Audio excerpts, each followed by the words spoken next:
Assalamu alaikum wa rahmatullahi ta'ala wa barakatuh. Ladies and gentlemen, may the blessings and salutations of Allah subhanahu wa ta'ala be amongst you all. May I have your attention, please? It is the very third day of Discover Islam Week, an event that showcases the art of opening our minds and our perspectives to new areas of interests, thoughts, and perspectives. It's very important to state that the very first talk was regarding Darwinism, evolution, and Islam, where our speakers predominantly explained their interrelationship. The question here is, the very second day we have discussed on, are we actually better off without religion in the first place? Yet, the very question that always pops into one's mind is, in its entirety, when we say God, is it an actual myth or is it a reality? Well, if we were to linguistically define the former, we would say a myth, which is a widely held but false belief or idea. However, once you really start focusing linguistically as well on the former, the word reality. The word reality today linguistically means the following: a state or quality of existence or substance. So the question here is, which one exactly are we currently on? So our speaker for this night, who is a well-known public speaker and an author, has predominantly focused and debated in areas of religion and science. His current postgraduate study is in the area of philosophy with a particular interest in biology, in the philosophy of biology. Mr. Subboor is a speaker from the infamous Hyde Park Speakers Corner with a specialty in arguments for God's existence. So I believe quite much we will be coming out of this venue with a solid answer to whether it is a myth or is it really a reality. So the question here is God a myth or a reality? Please let's give a round of applause to Mr. Subboor Ahmad. Assalamu alaikum, which means may the peace of God be with you. I wanted to start off today with a incident, a sort of, if you like, a keyhole into the insight of some people when it comes to this question, God, myth or reality. A few years ago I was working in a city called High Wycombe, it's near London, and back in those days we didn't really have internet on our phones and we didn't really have 4G and these sorts of things. So what we used to do was go from work to the internet cafe in the good old days, log in, use your email, walk out. And internet cafes were quite popular back then. They're mostly privately held franchises or businesses. And there was this guy I used to see, he was the owner of the cafe, he used to be into video games and he used to run his own cafe and stuff, so I used to speak to him now and again.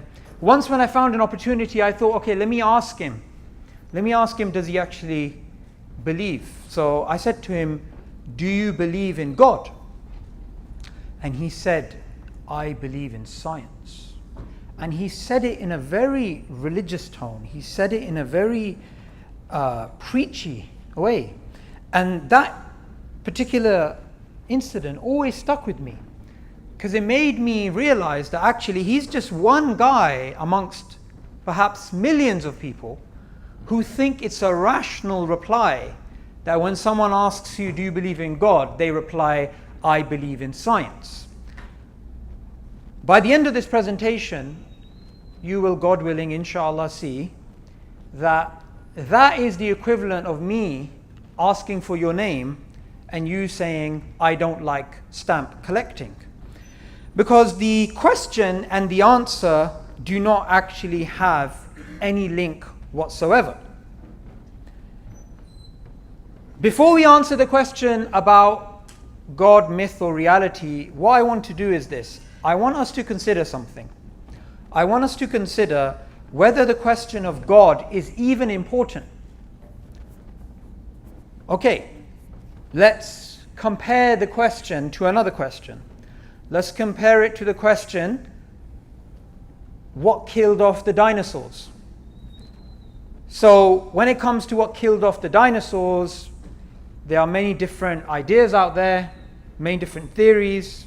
According to some, it was some sort of cosmic event, some sort of object that came and hit the earth and killed off the dinosaurs. According to others, it wasn't that. It could have been perhaps some sort of environmental change which killed off the dinosaurs. Either way, what killed off the dinosaurs is not going to keep you awake at night. It is not really going to have a big impact if you found out the answer to that question, because it's just something which happened in the remote past, and it may be that they were killed off by this particular thing or that particular thing or whatever. But that particular question, answered yes, no, whichever way, doesn't really impact our lives. Now, why is this question different? This question is fundamentally different because this question impacts every single moment of our existence, every single intention we have, every single statement we say, every single action that we actually take. About 2 days ago, when I was going to sleep, because of the time zone difference between London and here, it's about 8 hours, it's sometimes hard to sleep at night. So I stay awake in bed for a few hours trying to go to sleep, and I have a white blanket to try and sleep with. And I was really trying to sleep, and I couldn't sleep, and my room was dark. I was trying to put out all the lights so that I could just sleep. And as I put the blanket over my head, I was reminded that this will happen to me one day. That a day will come when I will actually have somebody putting a white sheet over my face. Not by my own choice, but by necessity. And that moment about 2 days ago, when I had that reflection that actually, whoever I am, whatever education I have, whichever friends I have, however much money I have in my bank account, who I'm married to, who my kids are, is all irrelevant. When that final moment will come, when somebody will send a WhatsApp message and say, so-and-so has passed away. And that's going to be you one day. That's a promise. That is a promise that no one can deny. You can be an atheist, you can be a theist, you can be an agnostic, you can be an ignostic, you can be a polytheist, you can be a pantheist, you can even be a panther. Makes no difference. You are going to die one day. And the question of God's existence is fundamental. Because if God exists, then death is not the end. If God doesn't exist, then there's nothing to worry about. Nothing at all to be concerned about. Now, what I want to do is, I want us to understand this question needs to be taken very seriously. Whether you believe in God or you do not believe in God, this is not about what particular event killed off the dinosaurs. This is something very serious. Since this is something very serious, it requires us to put aside prejudices that we may have about religion, prejudices that we may have against religious people, or any particular dislike for any particular religious injunction. Put all those things aside. We're all going to pass away. We need to know, is there a creator? Is there not a creator? And what we need to do is this. We need to understand that the question about God's existence is not just a question about what's going to happen when we die. It's also a question about the way we live this life. Jim Carrey, the famous comedian, many of you guys probably don't know him because he used to be very famous in the 90s and 80s. Jesse Ventura and those sort of films, Ace Ventura, sorry, Liar, Liar, you know, The Truman Show. He's now a bit older. He's got a grey beard, he's in his some 50s, and he's no longer that young, handsome guy that he used to be. And he said something very interesting. He said, I wish everybody has what I have, meaning his money, his fame, his access to traveling all over the world, his access to eat whatever food he wants, his access to meet any celebrity he wants, having millions of people following him on Facebook, Instagram. So basically, what we are told from a capitalistic point of view, what is the good life? What is, if you like, the American dream, or what is, you know, the pursuit of happiness? He says, I wish everybody had what I have, so that they know this is not the answer. And the reason why I remember that statement is because that's kind of similar to the statement or the sentiment that I came to perhaps when I left university about 10 years ago, when I pretty much was on my way to living the good life, and I just reflected about the shortness of this life, and just reflected about, do these things really make us happy? These things that we're told, you know, if you get a job, you get happy. If you get married, you have kids, you get happy. If your children, you pay off their tuition fees to go off at, you know, whatever university, you're going to be happy. And I came to the conclusion, actually, no. I don't think these things make people happy. Simply because if you look at the lives of celebrities, the sort of people who have everything in the world, they're miserable. Some of them die from overdoses.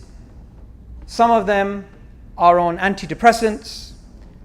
Some of them, they just have a fake smile. They just try and live life through this sort of mask, through this sort of veneer that, you know, we have this particular life.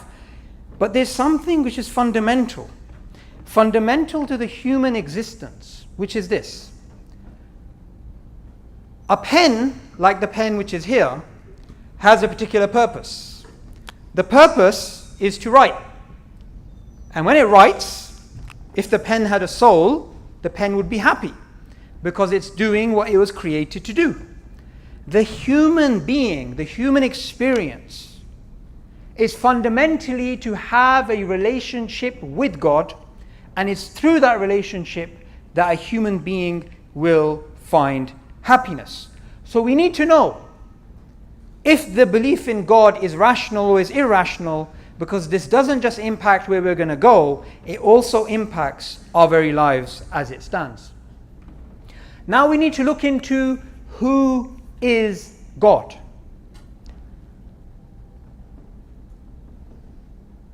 God can mean many different things in many different places by many different people. So what we're speaking about here is the general, commonsensical, rational conception of God. A conception of God that you can come to, whether you read the Quran or you haven't, but something that you can come to if you were to deeply reflect about our world and about our place in it. A creator who is one, who is nothing like the creation, who is all-powerful, and who has created us for a purpose. When we refer to God, we sometimes refer in a way that someone may think we're referring to a male. God is not male or female. He is beyond our imagination. He is beyond our anything we can actually conceive. So this is a general conception of God. And this is the conception of God that I want to speak about. Human beings, we already have beliefs in self-evident truths. Let me repeat that. Human beings already have beliefs in self-evident truths. Self-evident truths are things which we know to be true without any evidence. Sometimes in this world of post-truth and scientific pseudo-rationalism, we're taught you have to have proof for every single thing that you believe. That's actually nonsense. Every single thing that you believe should be rational, yes, but not every single thing in the world needs proof. For example, we all believe that the world is real, that we are all here, we're all real, we're not actually in some sort of illusion, some sort of matrix. That rational belief can never be proven, but it's a rational belief, it's a self-evident truth. Likewise, I believe that my mind and your mind can arrive at truth. We can use our mind to arrive at truth. This is again something that we trust our reason, and we trusting our reason is based upon not evidence, but is based upon something before evidence. We trust our mind, and that is a self-evident truth. Likewise, if I was to show you a picture today, I just saw on Facebook when scrolling through, there was a cat which was actually put through some sort of torture or something, or some kids were hurting it, or whatever it was. And this cat was found and it was being treated in hospital, and they were trying to treat this cat.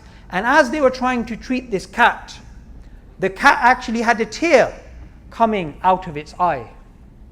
Now, the idea of right and wrong, the idea that hurting an animal like a cat is wrong, is not something that you can prove. If I was to bring that cat that I just saw on Facebook today and show you the people who are torturing that cat, you would say that is wrong. But right and wrong is not something which can actually be proven. Right and wrong is a self-evident truth. It is something that we deep down believe is true, although we don't have any evidence for it. But that's fine because it's rational. The belief in God, just like the belief the world is real, or the belief that other minds exist, or the belief that morals exist objectively, there is right and wrong, the belief in God is an innate belief to the human being. It is imprinted upon the souls of the human being. A human being deep down inside already knows there is a creator. And this belief in a creator can get buried. It can become buried by many different factors. So when a child is born, they're born upon this natural state in which they recognize there is a creator. But their parents may turn them into atheists, may turn them into Buddhists, may turn them into Christians. The innate belief within us doesn't tell us anything about how to pray in terms of the Islamic way of prayer. It doesn't tell us that the Prophet Muhammad, peace be upon him, is God's messenger. It just tells us that there is a creator who's the only one worthy of worship. Now, when a human being has this innate belief, and is covered by sins, by society, by sometimes intellectual doubts, that particular innate belief is always there, and it's always going to be there. And it's up to a human being whether they're willing to listen to that inner voice. A few years ago, I attended a course, and in this course, I met a gentleman who, maybe he was in his close to 50s, late 40s, something like this. And he told me something very interesting. We were talking about God. He doesn't have a religion, but he told me something very interesting. He told me he was brought up in an atheist household. His parents were atheists. He grew up as an atheist. All his life he thought religion was nonsense and there is no God. Yet he said, when in my life I got into a dire situation, I got into a helpless situation, where I could not turn to anybody, in my most desperate moment, in which I was at need, I called out to God for help, and according to him, a miracle happened and I got help. Now, I can't verify his story. I wasn't there. But the story is interesting because it reflects something that we believe in as Muslims from the Quran. In the Quran, God says that a human being, when they are on a ship and they see waves coming in at them, waves, and they think, right, that's it, I'm going to die. At that moment, they make their faith sincerely to God. Oh God, if you save us from this, we will surely be grateful. And what happens?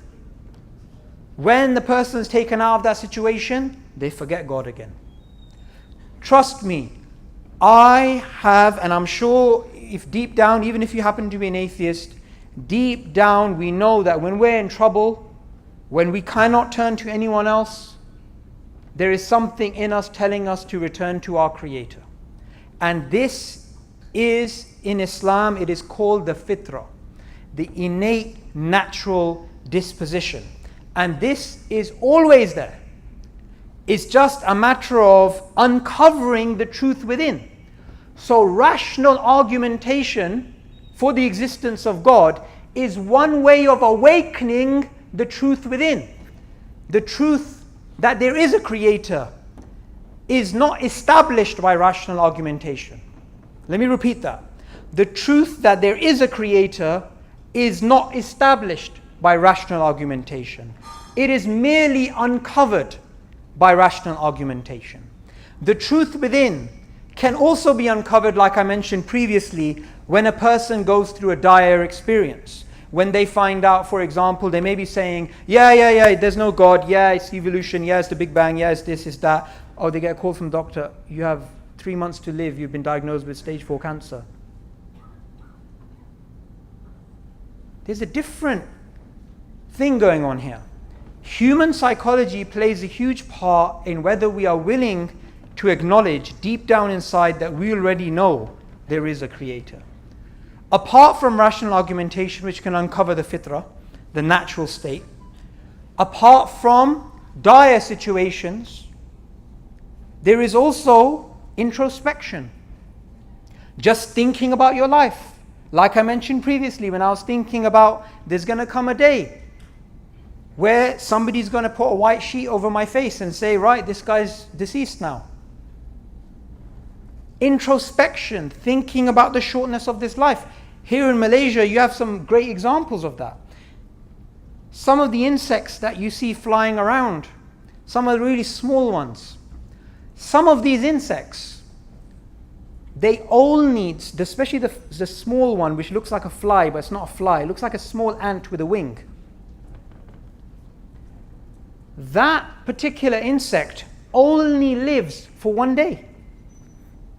It becomes an adult in one day, and it dies in one day. It lives for one day. And I want to ask you, is your life really longer than a day?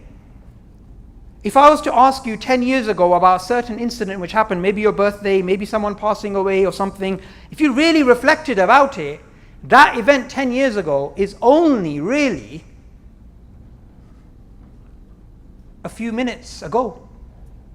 And on the day of judgment, when people will be resurrected, they'll be asked, how long did you stay on earth?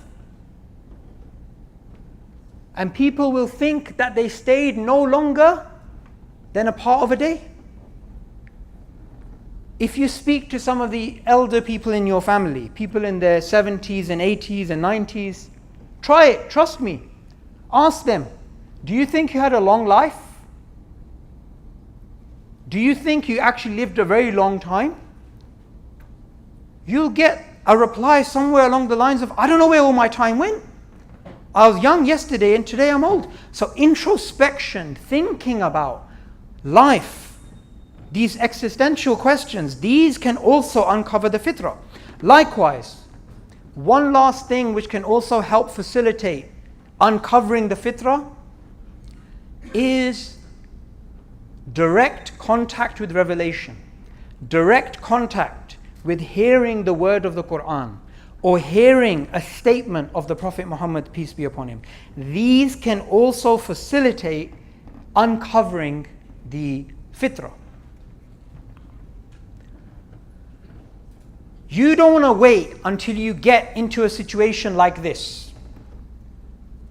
Because trust me, there's going to come a day, you may not be on a ship, but it may simply be a situation where you have children and through some series of incidents, you cannot provide for them and they're starving and they can't sleep. Or a situation where you discover you only have a few hours to live because you're on a plane that's about to crash. Don't wait until you're in this situation. Reflect, think, and project yourself into the future. Because psychology here is extremely important. Sometimes when you're I've had years of experience of talking to atheists, right? There's a huge difference when you speak to an atheist, when you first prime him thinking about how this question of God is important. When you're doing a merely intellectual exercise, it's just gymnastics. That's all it is. I give you an argument, you give me an argument. I give you an argument, you give me an argument. It's like badminton. But when you start thinking about these questions deeply, that's when a human being starts thinking about these questions correctly and with the right frame of mind.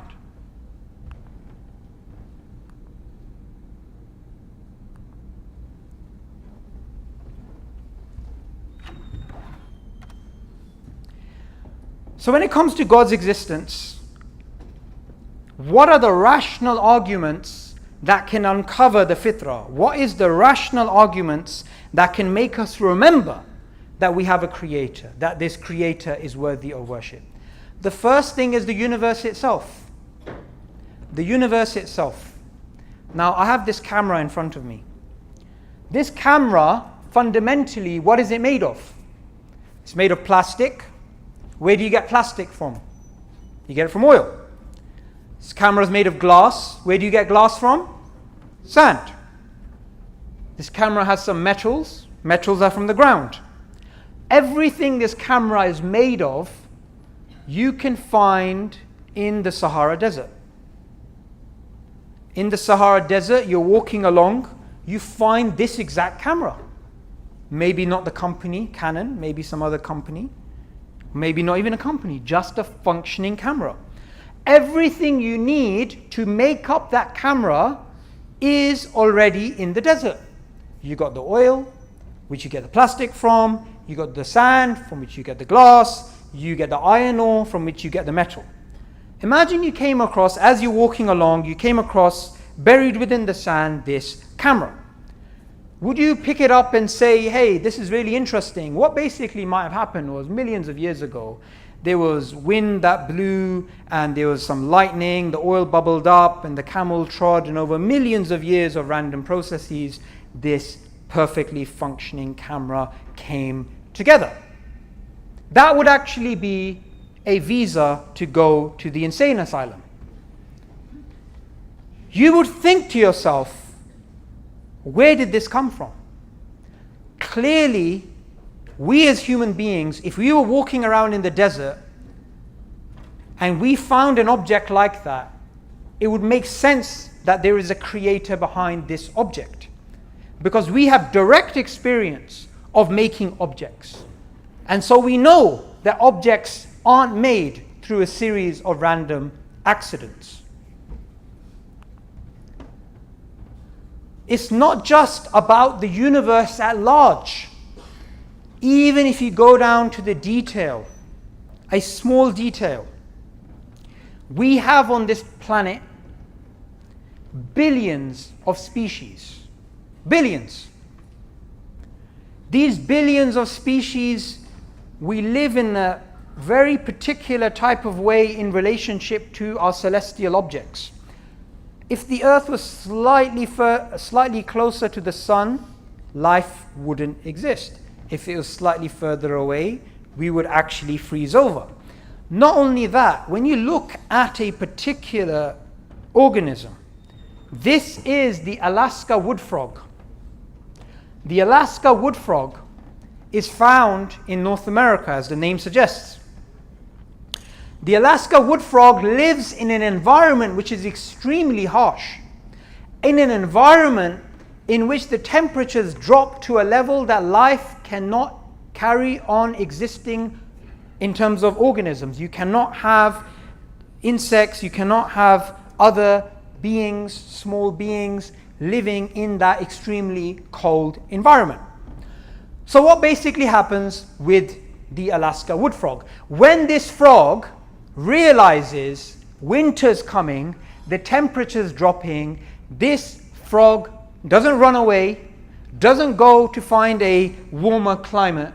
It stays where it is and it starts to freeze. And it stays in the same spot. And it continues staying there for a few days, few weeks, few months. It's completely frozen over. All of its organs are cold. They are, in terms of temperature, there is no warmth there. It is completely what we would call clinically dead. It doesn't function, it doesn't eat, it doesn't mate, it doesn't move, it doesn't even breathe. It continues like that for 7 months. Dead. If you took this frog and you found it on the floor frozen in a block of ice, and you picked up that block of ice and you went to your freezer because you happen to be a bit of a weirdo and you stuck it in the freezer, what would happen? It'd just stay in the same spot. And if you took that out of the freezer, stuck it back in the ground, same thing. Yet, after 7 months, when the temperature starts to increase, slowly we are getting some of the spring weather coming in, some of the ice melting away, and as that is happening, what does this frog do? It produces its own antifreeze from its own body, and it injects that within its body, and then it starts to resurrect its own organs, and slowly it starts to have a heartbeat.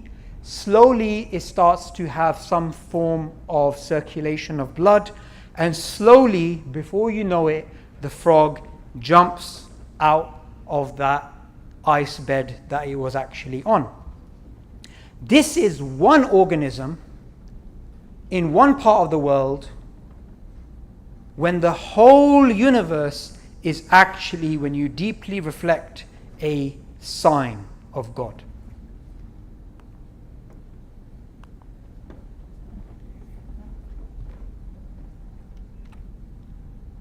Another thing to think about is this. It's cool to say, yeah, I don't believe in God, but let's really think about that for a second. Yeah, I don't believe in God. Yeah, it's cool. I listen to Richard Dawkins. I've got this nice atheist t-shirt on, and I'm part of this group. Yeah, and I don't believe in God. I could do what I want. And I'm a humanist, and I'm a feminist, and I'm a humanitarian, and I'm a good person, and I'm this, and I'm that. Well, do you know what? If you don't believe in God, that's all crap. No, that wasn't a slip up. It's crap. If you say, I don't believe in God, you're not a humanist, you're not a humanitarian, you're not a good Samaritan. Because good and bad does not exist. Good and bad is merely an illusion of the mind to help you survive. If there is no God, there is no right and wrong. So we need to think about the implications of, oh, I'm an atheist humanist. That's a contradiction. We as rational human beings realize there is such a thing as right and wrong. Right and wrong is not merely a subjective thing to help us survive. We do believe in helping the poor, and we believe that is good. And we do believe in stopping harm, and we believe that that is right. Well, if you believe in right and wrong, the only way of conceptually justifying right and wrong is a creator, because the creator is the anchor who will be a reference point for what is right and wrong. Because without the creator, all of the moral systems that we actually have in the world that we are so passionate about. Human beings are more passionate about morals than they're passionate about anything else. Yet what we are told is there's no God. That's fine, but we need to, if we're going to go down that road, we need to accept the consequences. Right and wrong is merely a figment of our imagination. God is the explanation of why human beings have objective morals. And if we are to look at the universe by and large itself as the universe, the Quran asks an interesting question. Quran says, were they created from nothing? Are they the creators of themselves? Did they create the heavens and the earth? Rather, they are not certain. The universe itself, if we were to look at it as an entire object, there's three possibilities about the universe. Either the universe came from nothing, or the universe created itself, or the universe has a creator. As cool as it sounds, a universe from nothing makes no sense. And I am ashamed and I am saddened that we live in a world where we actually have to discuss why a universe from nothing doesn't make any sense. And the reason that is because people today think they're civilized when actually we are no more than just sheep. I'm going to share an incident of a Muslim from Saudi Arabia, a woman, who came over to the UK. She became an atheist, and when one of the converts to Islam, and like Allah says, like God says in the Quran, He'll replace some people by another. When he tried to explain to her about the universe, all she kept doing is saying, and by the way, just shows you the inferiority complex, she also changed her name from an Arabic name to a nice English name. All she kept saying is, Lawrence Krauss says. Lawrence Krauss says. He's a physicist who's written a book called The Universe from Nothing. She did not understand what he said in the book. She did not understand how absurd it is to say the universe has no beginning. But she wanted to follow her desires and not believe in God. So all she kept arguing is, no, the universe did come from nothing. The universe did come from nothing. Well, look, simple analogy. From nothing comes nothing. It's sad that today we actually have to make this point. You cannot get something from nothing. If I put my hand in my pocket, and before I put my hand in, you check my pocket, there is nothing in my pocket. Yet when I put my hand in my pocket, I move it around and I bring out a rabbit. You're going to say to me that doesn't make any sense. Precisely. So the idea of a universe coming from nothing is just childish. Secondly, believe it or not, the desperation of the atheists, they will say the universe created itself. And I'm not making this option up. This is actually an option that they believe in. Some of them. There was some sort of strange incident that the universe created itself. Well, in order to create yourself, you have to exist in the first place. But if you don't exist, you cannot create yourself. So that option also doesn't make any sense. The only option which makes sense is that there is a creator. So apart from the rational argumentation, there is a simple formula which the Quran promotes, the book of the Muslim promotes, which is this. Any human being, wherever you are, wherever you live, whichever circumstance you're from, whatever gender you are, whatever nationality you are, whether you're rich or you're poor, if you do a simple thing, you will get a response.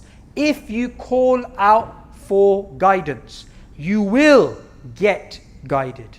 If you are sincere, it is impossible that you as a human being are sincere and you're looking for guidance and you do not get guidance. That is impossible. I've had direct experience with people who used to be militant atheists or sometimes from other backgrounds. When they were looking into the idea of God or Islam, but when they actually realized, hang on a second, I am a limited human being with a limited understanding, other people can maybe deceive me, other people can maybe lead me astray, let me ask my Creator. They didn't necessarily need to use the term Allah, what we use in Arabic. They didn't necessarily need to pray in the way that Muslims prayed. But when they said, "Oh God, my Creator, I ask you for help. I ask you to show me what the truth is," they were guided. Now you may say, well, that's a subjective thing. And I'll reply, so what? You know, we need to get past rhetoric. We hear a lot of rhetoric all the time. Oh, that's this. Oh, that's that. But let me tell you something. There is nothing more powerful for a human being than their own personal experience. Yes, you can have objective arguments for God's existence. Yes, we can put forth a very powerful argument for why the Quran is a miracle.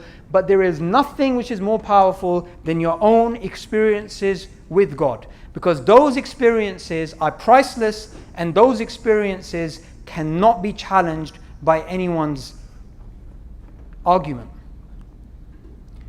Now what I want to do is I want to cover what I began off with the gentleman who I met, and when I asked him, "Do you believe in God?" his reply was, "I believe in science." And I want to show you how absurd that reply is. And the example I gave is that's the equivalent of me asking you what your name is and you replying something like, "I don't like stamp collecting." Why it's absurd is this.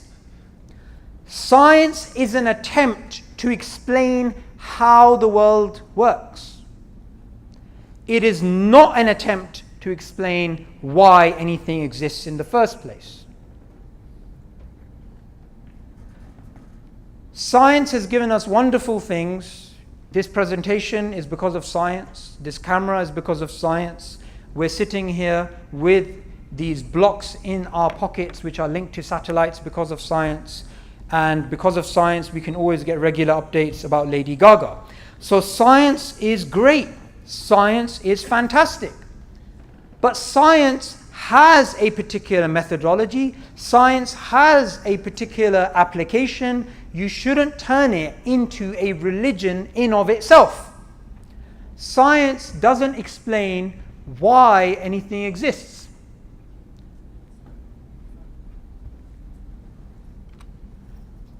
Science is only an attempt to explain how the world exists. So even when it comes to evolutionary biology, whether you are somebody who believes in Darwinian evolution or you're somebody that does not believe in Darwinian evolution, don't try and use that as an excuse not to believe in God. How many people here have heard of the God delusion? Raise your hands. The God delusion, Richard Dawkins' book. Few. Okay. That is the most famous atheist book in the world. That is, if you like, the Atheist Manifesto. That is, if you like, the Atheist Bible.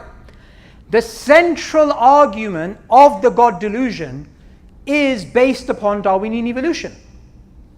And it's written by the Oxford biologist Richard Dawkins. And what he says in another book is that Darwin allowed us to be intellectually satisfied atheists. Now the problem is this. Darwin himself was never an intellectually satisfied atheist. The only person who's going to be an intellectually satisfied atheist after studying evolutionary biology is somebody who fundamentally doesn't understand the difference between how and why.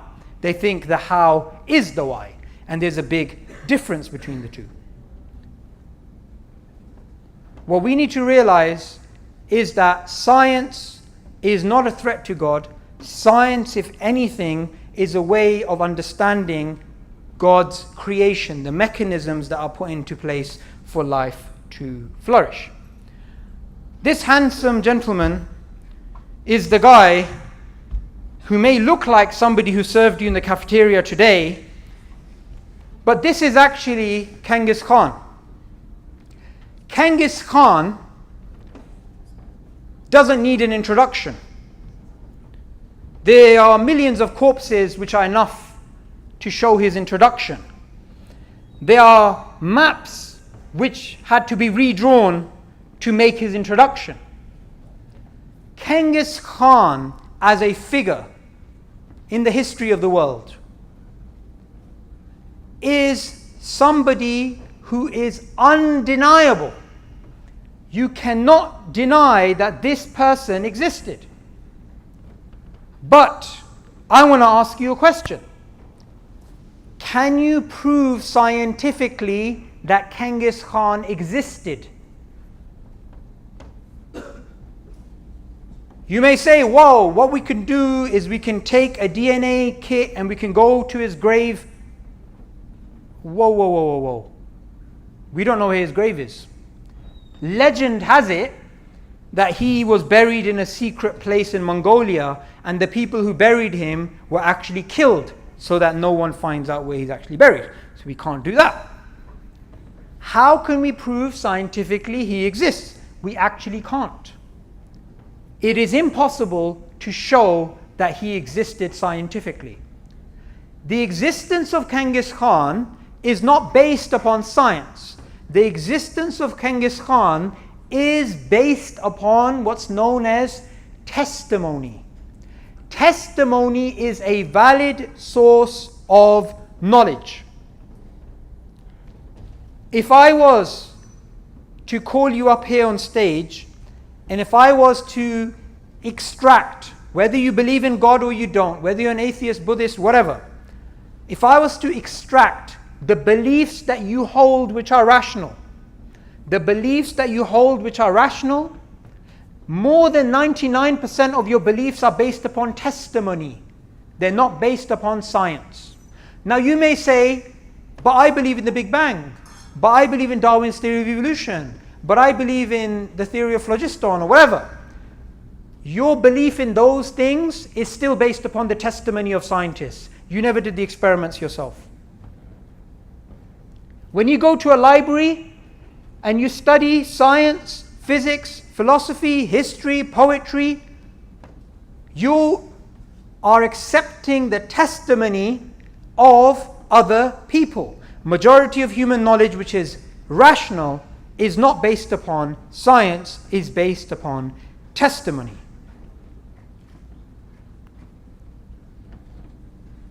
Sometimes when I'm traveling to different countries, you sometimes see things which can really shake you.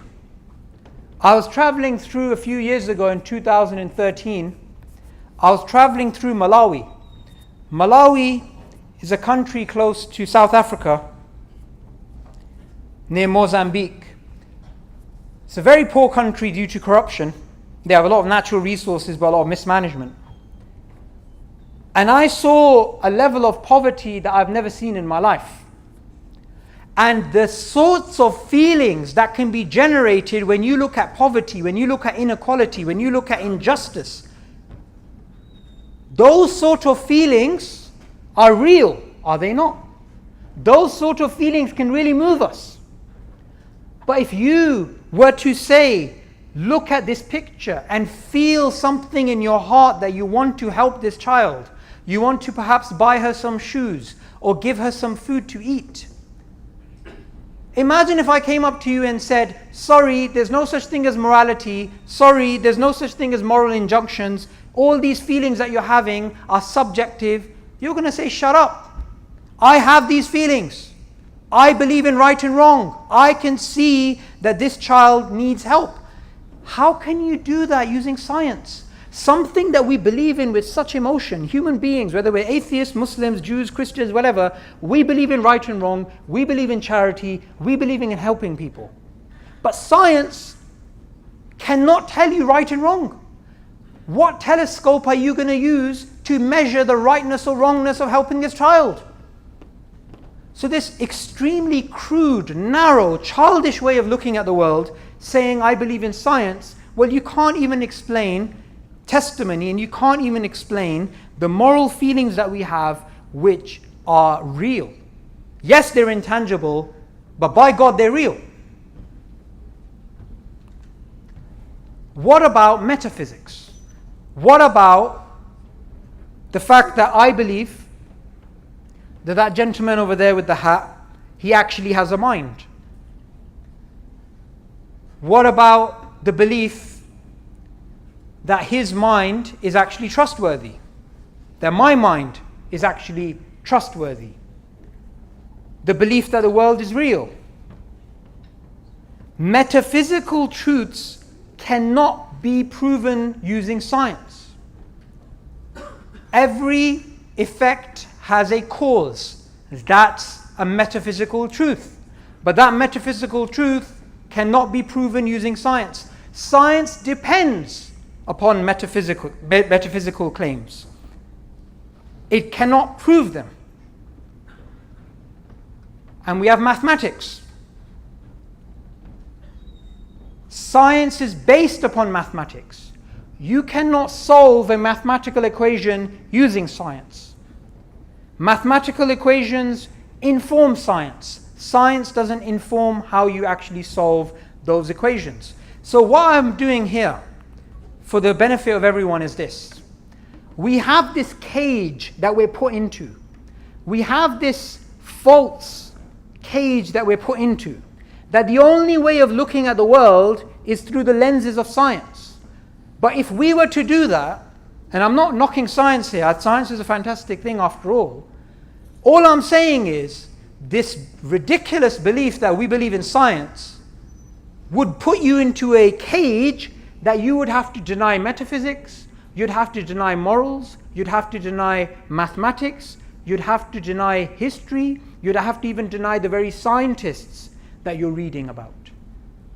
Islam doesn't teach this epistemology, this theory of knowledge. Islam teaches there's many ways of arriving at the truth. The Quran repeatedly tells us.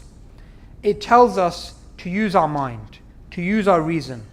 And it tells us that using these tools will actually bring us closer to God, not further away from God. In the Quran, God says, in the creation of the heavens and the earth and the alternation of night and day, there are signs for those with intelligence. Before I talk about this cigar, what I want to do is this. I want us to understand human beings are not just purely rational. Sometimes our emotions can cloud the way that we look at the world. And that is the fundamental issue between theism and atheism.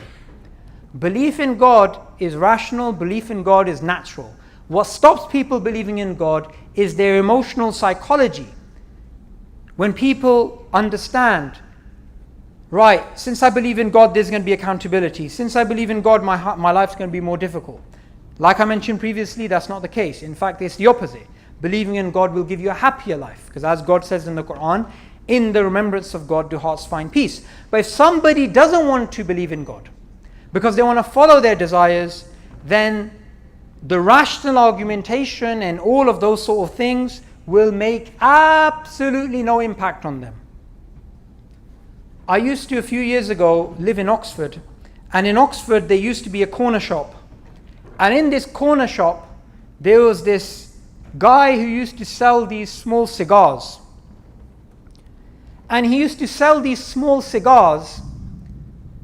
And I found out something very interesting, that one of his customers who came along and bought these very harmful cigars was actually a lung surgeon.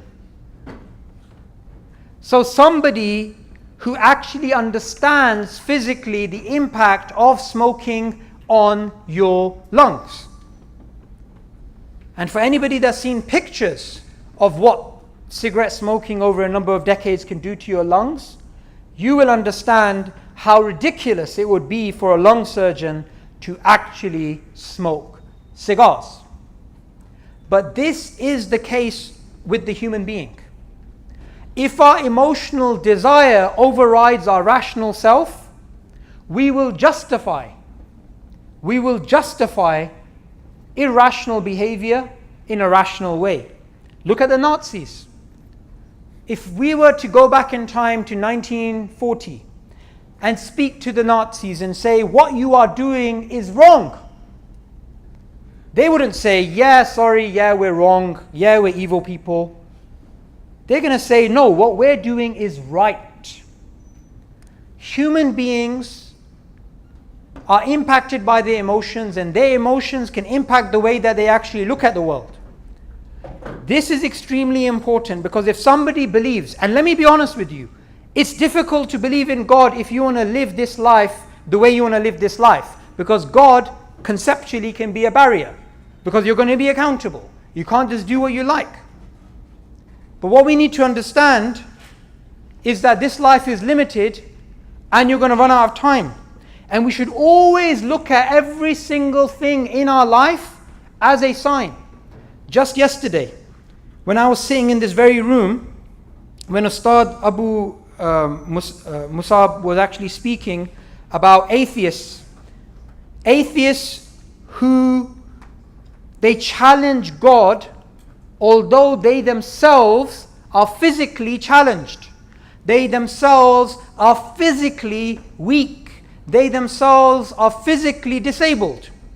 And I was reflecting about that particular thing that he said, that these people do not think that they want to challenge God, but they themselves can't fix themselves. And just this morning, and when the Ustad actually said that, I thought of Stephen Hawking, and I think that's who he was referring to. And just this morning, when I woke up and I checked my phone, I saw the message that Stephen Hawking had passed away. This was a sign for me, because I was thinking, this is the same thing we were talking about last night. That how can human beings challenge God when we're fundamentally so pathetic? We're fundamentally, if you really think about it, if you want to challenge God, we're so pathetic. Which human being can walk that the earth cracks and their height meets the height of the mountains? Which human being? We're so needy. Every couple of hours, we need water, we need food, we need coffee, we need this, we need that. And we want to challenge God. We need to understand our role in life, and we need to understand how short this life is, and that's going to help us to be in the right framework to understand the greatness of God and the reason why we actually exist.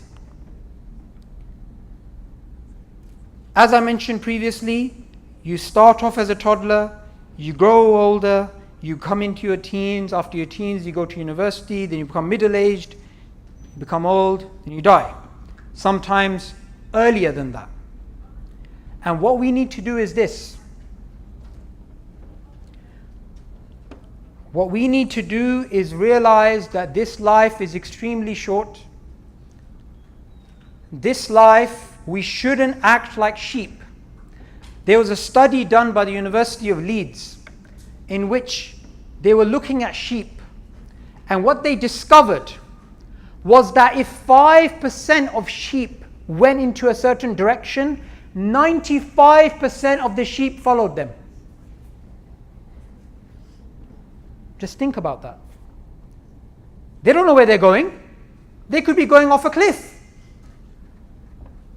The same group repeated the study with human beings, and they discovered that if 5% of human beings go in a direction, 95% follow them. Don't be a sheep. The amount of conversations I've had with people who repeat atheist garbage without even understanding it. Yeah, I don't believe in God because God's too complex. What does that even mean? I don't know. I just read it in a book.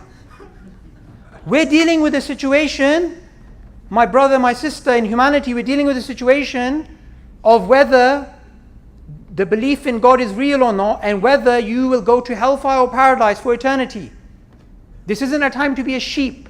This is a time to actually think, to actually reflect. And anybody that truly reflects and truly thinks about these things will come to one conclusion.